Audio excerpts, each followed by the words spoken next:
যে নবী করিম সাল্লাল্লাহু আলাইহি সাল্লাম বলেছেন একবার সূর্য ডুবার পর, যে এই সূর্য ডুবার পর সে আল্লাহ রাব্বুল আলামিন আরশের নিচে গিয়ে সিজদা করে। এখন প্রশ্ন হলো, আমরা জানি পৃথিবীর এক প্রান্ত যখন অন্ধকার হয়ে যায়, সূর্য যখন এই প্রান্ত থেকে ডুবে যায়, এর মানে হলো পৃথিবীর অন্য প্রান্তে সেটা উদিত হয়েছে, আলো দিয়েছে।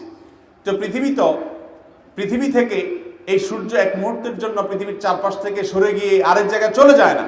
তাহলে নবী করিম সাল্লাল্লাহু আলাইহি সাল্লাম কিভাবে বললেন যে সূর্য আল্লাহর আরশের নিচে গিয়ে সিজদা করে? এটা হলো প্রশ্ন। এই প্রশ্নের উত্তরে মুহাদ্দিসগণ, হাদিস বিশারদ উলামা ইকরাম বিশদ আলোচনা করেছেন।